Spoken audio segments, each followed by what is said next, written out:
नमस्कार मित्रांनो, मी अबूज पाटील स्वागत करतो तुमचं उत्कर्ष इन्स्टिट्यूटच्या या ऑनलाईन लर्निंग प्लॅटफॉर्मवरती। बघा, अलीकडच वन विभागाने एक परिपत्रक जारी केलेलं आहे आणि त्या परिपत्रकानुसार नव्यानं काही पदांची निर्मिती करण्यासंदर्भामध्ये ते परिपत्रक आहे आणि त्याच्यामध्ये काही जागा ज्या आहेत त्या पूर्वीच्या पदाच्या म्हणजे याच्यामध्ये दोन पदाच्या संदर्भामध्ये आपल्याला माहिती मिळताना पाहायला मिळते। नव्यानं निर्माण केलं जाणारं जे पद आहे त्याला या ठिकाणी आपण म्हणतोय वनसेवक आणि जे पूर्वी जे होतं ते म्हणजे वनरक्षक। आता लक्षात ठेवा, वनसेवक आणि वनरक्षक ही क्लास 3 ची पोस्ट असणार आहे गट क ची आणि वनसेवक जे असणार आहे क्लास 4 ची पोस्ट असणार आहे। ठीक आहे, जेणेकरून वनसेवक आणि वनरक्षक या वनसेवकाला काही सोबत आणि मदत करण्यासाठीचे या ठिकाणी जे असतील त्यांना वनसेवक असं म्हटलं गेलेलं आहे। अशा वनसेवक पदाची ही नवीन जाहिरात किंवा नवीन भरती येणाऱ्या कालखंडामध्ये होऊ घातलेली आहे आणि याच संदर्भामध्ये चर्चा करण्यासाठी आजच्या या सेशनच्या माध्यमातून तुमच्या समोर आलेलो आहे। बघा, आजच्या या सेशनच्या माध्यमातून तुम्हाला काय काय माहिती मिळणार आहे। एकतर सगळ्यात महत्वाची एकूण जागा किती आहेत, दुसरी या ठिकाणी महत्वाची पात्रता काय आहे, तिसरं या ठिकाणी आहे वेतन किती आहे आणि येणाऱ्या कालखंडामध्ये जाहिरात कधी होऊ शकते। ठीक आहे, याबाबतची चर्चा आजच्या या सेशनच्या माध्यमातून होईल। निश्चितपणे जास्तीत जास्त गरजू विद्यार्थ्यांपर्यंत ही माहिती पोहोचवण्याचा तुम्ही सगळ्यांनी प्रयत्न करायचा आहे। तुम्ही सुद्धा तयारी करत असाल तर जोमाने तयारी करायची आहे। ठीक आहे, चला पहिल्यांदा आपण जाणून घेऊया एकूण जागांचा तपशील काय आहे। तुम्हाला हे दाखवून देतो परिपत्रक नेमकं काय आहे। लक्षात घ्या, प्रधान मुख्य वन संरक्षक महाराष्ट्र राज्य नागपूर यांच्या कार्यालयातून या ठिकाणी प्रसिद्ध झालेलं आहे। कधी झालेलं आहे तर 5 डिसेंबर 2024 रोजीचं हे परिपत्रक आहे। आता इथे लक्षात ठेवा याच्यामध्ये काय काय मेन्शन केलेलं आहे बघा। ठीक आहे, पहिल्यांदा प्रस्तुत प्रकरणी क्षेत्रीय स्तरावरून प्राप्त आकडेवारीच्या आधारे वन विभागामध्ये लक्षात ठेवा वन विभागात किती 12,991 लक्षात ठेवा जवळपास हे 13,000 आहेत। लक्षात ठेवा 12,991 वनसेवकांची पदे निर्माण करण्याबाबत प्रस्ताव संदर्भीय पत्रान्वये शासनास सादर करण्यात आला होता। सदर प्रस्तावाचे परिशिष्ट 3 मध्ये म्हणजे याची विभागणी काय केलेली आहे, म्हणजे कोणत्या विभागामध्ये किती जागा असतील याची विभागणी या ठिकाणी काय केलेली आहे। तर इथं आपल्या परिशिष्ट 3 मध्ये म्हणजे ही जी काही जाहिरात होती त्याच्याशी आपल्याला तेवढा आता संदर्भ नाहीये। जागा मी तुम्हाला स्वतंत्ररित्या कोणत्या विभागामध्ये किती आहेत हे नंतर तुम्हाला सांगितले। ठीक आहे, चला आता याचा तपशील या ठिकाणी दिला गेलेला आहे। तुम्हाला जागांचा तपशील जर बघितला तर वनसेवकांच्या जागा जर बघितल्या तर त्या किती येते तर 12,991। आता लक्षात ठेवायचं की नुकत्याच मिळालेल्या माहितीनुसार म्हणजे सप्टेंबर 2024 पर्यंतच्या आकडेवारीनुसार या ठिकाणी 1358 ही वनरक्षक पदे ही काय आहेत रे रिक्त आहेत। आता ही एकूण किती झाली मग लक्षात ठेवायचं जवळपास 14,000कडे ही भरती तुम्हाला जाताना पाहायला मिळणार आहे। ठीक आहे, लक्षात ठेवा बरोबर। ही झाली या ठिकाणी ते 13,000 हे ते जवळपास 1358 असे एकूण 14,000च्या प्लस या ठिकाणी भरती होताना पाहायला मिळते आहे। मग आता प्रामुख्यानं हे नव्यानं निर्माण केलं जाणारं पद आहे याच्यासाठी या ठिकाणी कशा पद्धतीनं इथं भरती केली जाणार आहे बघा। या ठिकाणी वनक्षेत्रामध्ये अत्यंत मौल्यवान प्रजाती आहेत बरोबर। आपल्याला ऑब्विसली या ठिकाणी वनक्षेत्रामध्ये मौल्यवान प्रजाती आहेत, त्याच्यामध्ये वेगवेगळी वृक्ष आहेत, सागवान आहे, खैर आहे, मोठ्या प्रमाणामध्ये उपलब्ध आहेत। त्याचप्रमाणे वन विभागाचे मौल्यवान असे विस्तीर्ण वनक्षेत्र आहे आणि यांच्या संवर्धनासाठी संरक्षणासाठी नव्यानं काय केलं जातंय तर हे वनसेवक हे पद या ठिकाणी काय केलं जातंय निर्माण केलं जातंय। हे महत्वाचं असल्याला सांगितलंय। यापूर्वी जर बघितलं तर अशा प्रकारे वनसेवक या पदाची निर्मिती कोणत्या राज्यामध्ये पाहायला मिळते तर तमिळनाडू आणि कर्नाटक या राज्यामध्ये ऑलरेडी अशा प्रकारचं पद काय आहे कार्यरत ठेवलं गेलेले, जे वनरक्षकाला असेल किंवा इतर वरिष्ठ अधिकाऱ्यांना मदत म्हणून सहाय्यक म्हणून काय करणार आहेत प्रत्यक्ष फील्ड वर्कर म्हणून काम करणार आहेत। ठीक आहे, याला काय म्हटलंय फॉरेस्ट वॉचर।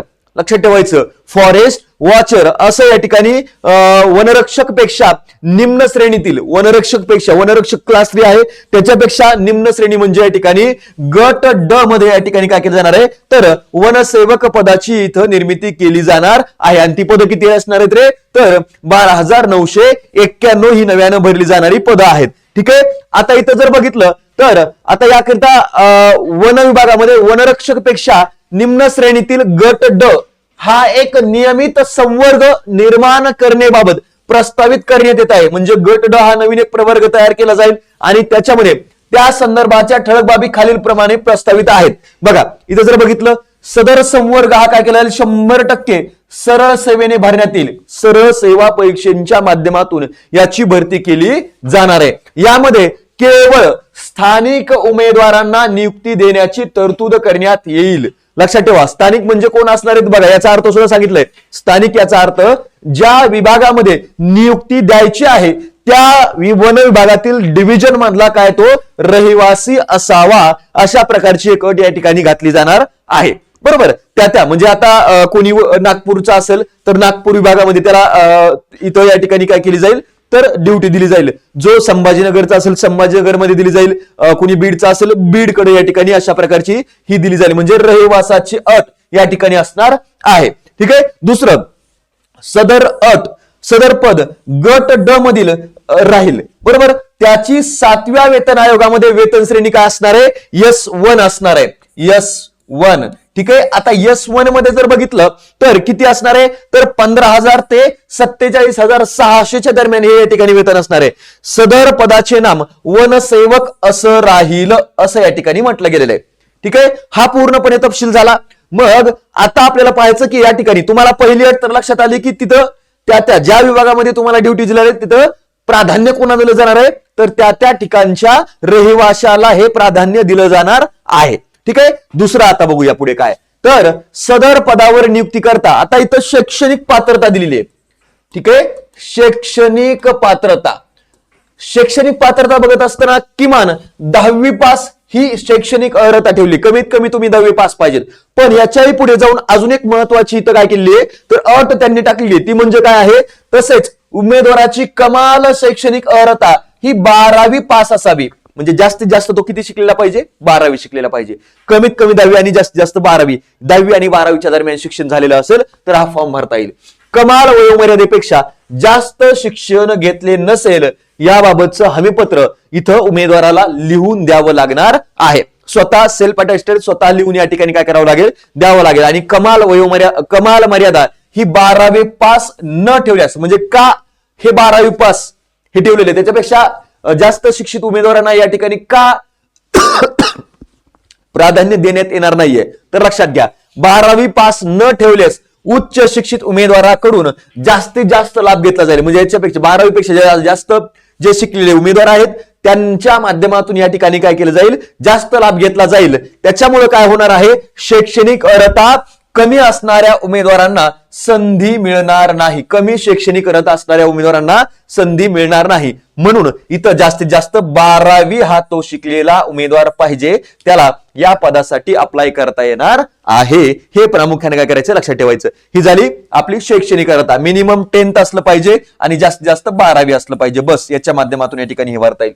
चालेल. चला पुढे, वनसेवक पदावर नियुक्त करताना वन विभागात सध्या कार्यरत रोजंदारी मजुरांना वयामध्ये 55 वर्षापर्यंत सूट असेल. म्हणजे सध्या रोजंदारीवरती तिथं वनमजूर जे काम करतायत त्यांना वयामध्ये किती 55 वर्षापर्यंत सूट असेल. त्याचबरोबर त्यांना या ठिकाणी सूट देऊन त्यांना 10% आरक्षण देण्यात यावं. बरोबर, म्हणजे वनमजूर जे काम करतायत त्यांना त्या ठिकाणी 10% जागा या राखीव असणार आहेत. ठीक आहे. दुसरे, वनसेवक पदावर नियुक्तीसाठी आरक्षणाचा फायदा मिळण्यासाठी त्या ठिकाणी रोजंदारी मजूर म्हणजे कोण लक्षात ठेवा. रोजंदारी मजूर म्हणजे कोण, मजुराने प्रतिवर्ष किमान 180 दिवस तुटकरित्या किमान 5 वर्ष या वनक्षेत्रामध्ये काम केलेलं असावं. त्यालाच काय म्हटलं जाईल रे तर रोजंदारी मजूर म्हटलं जाईल आणि वनमजूर म्हटलं जाईल. आणि त्याला या ठिकाणी 10% आरक्षणाचा आणि वयाच्या सवलतीचा फायदा घेता येणार आहे. ठीक आहे. हे झालं.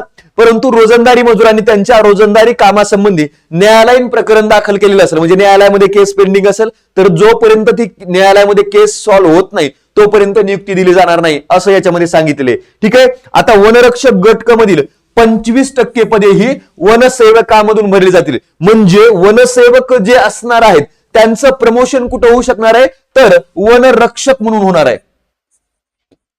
ठीक आहे. आणि एकूण जे वनरक्षक पद रिक्त होतील त्याच्यापैकी 25% जी पदं आहेत ती वनसेवकांमधून पदोन्नतीने या ठिकाणी भरली जातील अशी सुद्धा इथं तरतूद केलेली आपल्याला पाहायला मिळते आहे. बरोबर. चला, म्हणजे वनसेवकाचं प्रमोशन काय होतंय, वनरक्षक पदावरती होताना आपल्याला पाहायला मिळते. ठीक आहे. त्याच्यानंतर बघा, प्राप्त माहितीनुसार सद्यस्थितीमध्ये हे दोन या ठिकाणी या मिळून काय होतात रे, 12,991 जागा होतात. एवढे आधी संख्य मजूर कार्यरत आहेत त्यांची सुद्धा जागा या ठिकाणी नव्यानं भरल्या जाणार आहेतच. आता इथं जर बघितलं तर 12,991 नियमित वनसेवक पदांची आवश्यकता भासणार आहे आणि त्याकरिता खालीलप्रमाणे खर्च अपेक्षित आहे. म्हणजे बघा, वनसेवकाची वेतन श्रेणी काय आहे, S1 असणार आहे. ठीक आहे. S1 15,000 ते 47,600. मूळ वेतन किती आहे तर 15,000 रुपये. महागाई भत्ता किती आहे 6,900 रुपये. घर भाडे 18% किंवा या ठिकाणी किती 3600 किमान एवढी या ठिकाणी काय दिलं जाणार आहे. त्याच्यानंतर बघा, इथं स्थानिक पूरक भत्ता 90 रुपये, वाहतूक भत्ता हा 1,000 रुपये, कायम प्रवास भत्ता किती असणार आहे तर वनरक्षकाप्रमाणेच तो असणार आहे 1,500 रुपये आणि एकूण पेमेंट किती असेल तर लक्षात ठेवायचं 28,090 रुपये एवढ्या या ठिकाणी काय असणार आहे, या वनसेवकाला पेमेंट असणार आहे. लक्षात ठेवायचं वनसेवक. ठीक आहे. अशा पद्धतीने हे अत्यंत महत्वाचं तुमच्या स्थानिक लेवलला भरलं जाणार आहे. तुम्ही तयारी करू शकता. 10वी ज्यांची झालेली आहे आणि जे 12वी पर्यंत शिकलेले आहेत अशा बेरोजगार तरुणांसाठी अत्यंत मोठी आणि महत्वाची संधी या माध्यमातून उपलब्ध झालेली आहे. सरकारनं उपलब्ध करून दिलेली आहे. विनंती राहील की जास्तीत जास्त तरुण वर्गानं या पदाच्या तयारीसाठी आपली या ठिकाणी म्हणजे या पदासाठी तयारी करायची आहे. कारण आसपासच्या प्रदेशामध्ये जवळच तुम्हाला काय होणार आहे तर इथं या ठिकाणी ही पोस्टिंग मिळणार आहे. तुम्हाला देशसेवा करण्याची या ठिकाणी संधी या माध्यमातून मिळते आहे. वनसेवा करणं म्हणजे ही एक प्रकारे देशसेवाच आहे. येणाऱ्या कालखंडामध्ये वनांचं महत्व, येणाऱ्या कालखंडामध्ये म्हणण्यापेक्षा आज घडला सुद्धा पण वनांचं महत्व हे अत्यंत जास्त आहे आणि त्या वनांची संरक्षण करण्याची जबाबदारी ही आपल्यावरती तुम्हाला घेता येणार आहे. तुम्ही या ठिकाणी पेमेंट सह तुम्ही काय करू शकता, ही सेवा करू शकणार आहात. ठीक आहे. चला, या पद्धतीने या ठिकाणी हे पूर्ण तपशील होता. जास्तीत जास्त तुम्ही जरी तयारी करत असाल नसाल पण तुमच्या आजूबाजूला जे कोणी तयारी करणारे असतील त्यांच्यापर्यंत निश्चितपर्यंत ही माहिती पोहोचवण्याचं तुमचं कर्तव्य तुम्ही कंप्लीट करायचं आहे. ठीक आहे. त्याच्यानंतर बघा, जाहिरात कधी येऊ शकणार आहे तर जाहिरातीचा कालावधी हा जर बघितला तर तो साधारणतः जानेवारीच्या शेवटच्या आठवड्याने जानेवारी एंड किंवा फेब्रुवारी मध्ये या ठिकाणी 15 फेब्रुवारी मध्ये तुम्हाला ही जाहिरात येताना पाहायला मिळणार आहे आणि तिथून पुढे 1 ते 2 महिन्यांमध्ये याची परीक्षा होऊ शकते. याचं पूर्ण प्रक्रिया सुरू होऊ शकणार आहे. त्यामुळं परिपूर्ण तयारी करायला लागायची आहे. याच्या संदर्भामध्ये अजून काही अपडेट येते का, शारीरिक पात्रता काय आहेत याच्या बाबतचा व्हिडिओ लवकरच तुम्हाला आपल्या प्लॅटफॉर्मवरती उपलब्ध करून दिला जाईल. त्याच्यासाठी चॅनलला सबस्क्राईब करून ठेवायचंय. Thank you so much. Thank you.